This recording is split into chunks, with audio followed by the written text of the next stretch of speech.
Welcome to the PrepNet, presented every Sunday at 6 p.m. Eastern Time on Talk2Me's Channel 14. Come join us to discuss everything about prepping and hear what others have done. I'd like to make a few announcements before getting to the topic of the net. First, any comments or statements I make are my opinion only and not the opinion of Red Bear, Talk2Me, or Simple PTT. With the topics we are covering here, most things we talk about can be done in many different ways. As they say, there are many ways to skin a cat. So if I suggest a way to do something and you have another way, great, we all might learn something new. Maybe bring that up during our round table. Remember, we are trying to pass along information on prepping to everyone. Second, I'm not one of those alligator stations, all mouth and no ears.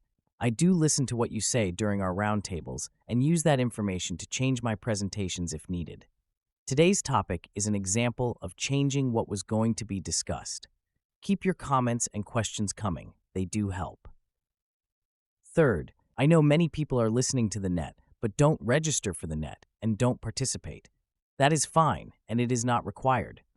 If you get useful information here, that is our goal. However, I would encourage you to register and participate. If you're new to prepping, you probably have questions. Please ask them. I have found, in training my firefighters, that for every question you ask, there are many other people who wanted to ask that same question. There are no dumb questions. The answers might be dumb, but not the questions. Now for the big announcement.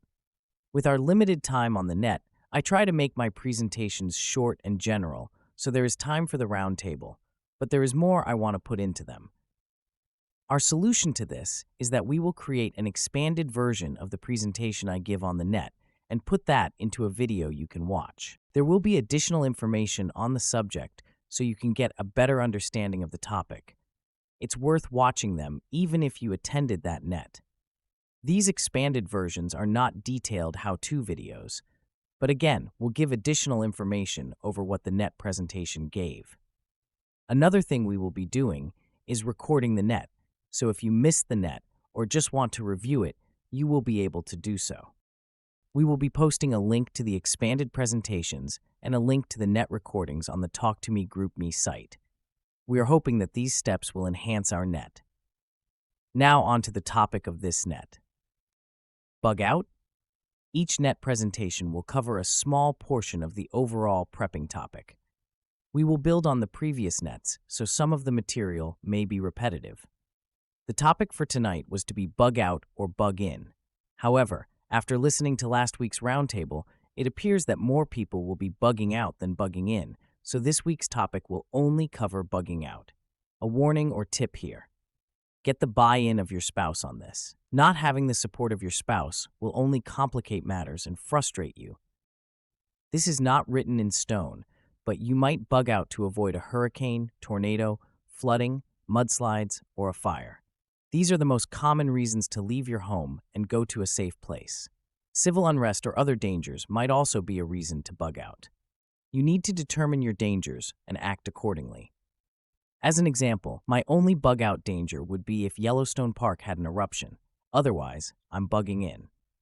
Everyone's identified dangers will be different.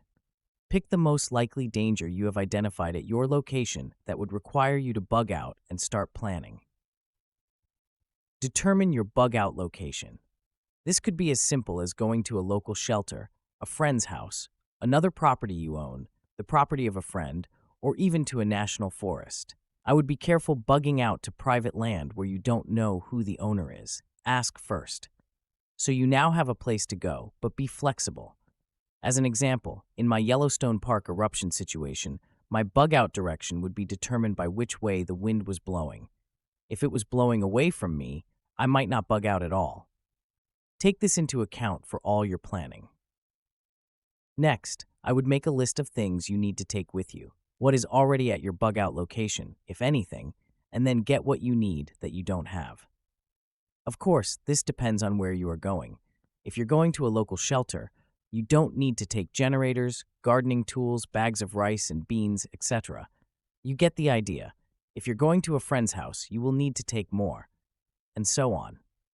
The first item you should consider as your top thing to take with you is not water, food, or protection.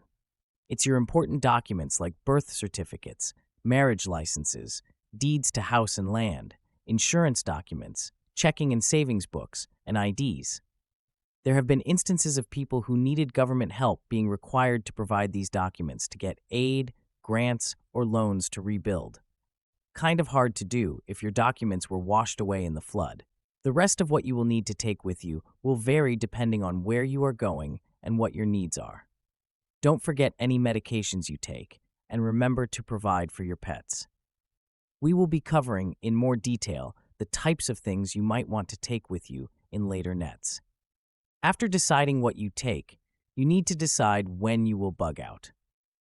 This is harder than you think. Most people do not want to leave their house and its possessions in the hands of strangers. This will often cause you to wait too long to bug out. Think about this now, not then. This can be as important as what you will take and where you will go. You need to plan for how long it will take to load the vehicle, how long to get your family or friends together, how long to secure your house, and how long it will take to get to your bug-out location. If possible, have more than one route to get to your destination, as you don't know which roads will be open. After you have done this, you need to practice your plan. You are going to hear this over and over again, to practice your plan. So test your plan.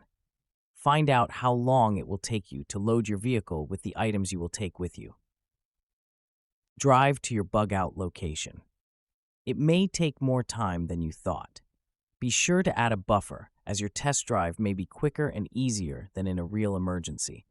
By testing your bug-out plan, you may find things you can improve on and change in your plan.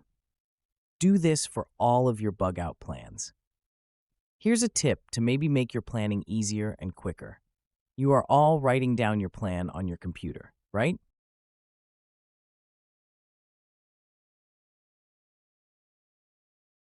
Once you finish your first bug-out plan, simply make a copy of that plan and just edit it to fit your next plan. Most of the things you will have on your first plan will be needed on your next plan. This is exactly what I do for these presentations. I create the expanded presentation first, which is larger, copy it, and edit it for the shorter net presentation. Saves me a lot of time and effort. A quick second tip. When preparing any plan for a situation, plan for the worst case. You can always scale it back at the time of the emergency to fit the situation, but it is hard to scale up your plan at the time of the emergency. I would like some feedback here. Should we include things like these last tips in the net presentation, or should we only put those into the expanded video version? Let me know during the roundtable. Next week, we should be covering bugging in.